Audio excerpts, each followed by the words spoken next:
Hi friends! Welcome back to my channel, Mami Chamini Vlog. So for today's video, gusto ko lamang po i-share sa inyo yung mga diapers na ginagamit ni baby. Actually, na-discover ko lang po ito ng mga nakaraan lamang. At saka bakit nga ba tatlo klaseng brand yung ginagamit ko? Actually, yung isa doon ay gusto ko lamang i-try kung talaga bang absorbent siya kahit na gabi gamitin.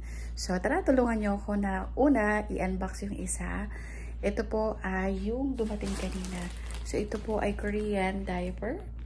Ayan. So, mura po ito kasi sa Shopee, may tinuro sa akin yung kapatid ko doon na gagawin. For example, pag nakita mo yung item na gusto mong bilhin, tapos may nagla-live, pwede ka doon makapag 50% off discount or makakap siya ng 50 pesos. So, malaking tulong na rin yun kapag bibili ka.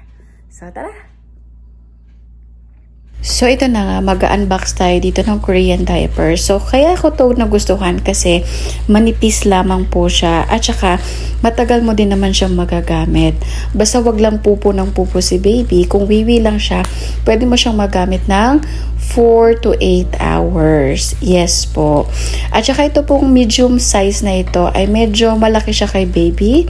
At saka hindi naman siya sobrang laylay na laylay kapag napupuno siya ng wiwi. At ang nagustuhan ko dito, sobrang slim niya na diaper. At saka sobrang gaan. Lalo na kapag lalabas kami, ito yung dinadala kong diaper kasi nga magaan lang siyang dalhin sa bag. So ito naman, tinaray ko lang tong Sweet Baby Cloth Like. Kasi bagong brand daw ito doon sa binibilhan ko na Happy diaper. So nakita ko na absorbent din siya. So manipis lang din siya at saka good fit siya para kay baby. Medium size din siya pero medyo mas maliit siya compared sa Happy at saka doon sa Korean diaper. Pero gusto ko din siya kasi nga na-try ko na medyo absorbent nga siya. Tapos ito last, yung Happy talagang ginagamit ko kapag matutulog na si baby. Yung isang diaper kaya niya na overnight.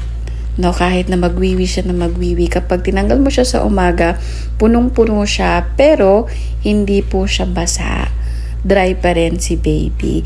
Kasi yan yung isa nakakapag-istorbo sa tulog ni baby kapag hindi dry ang kanilang diaper. So, pagising-gisingan sila. So, ito pong Korean ay 50 pieces for 209 pesos. Ito naman po ay Happy Dry, 30 pieces for 180 pesos. At ito naman pong Sweet Baby Cloth Like ay 235 pesos and 42 pieces. So, yun lamang po. Thank you for watching. Bye!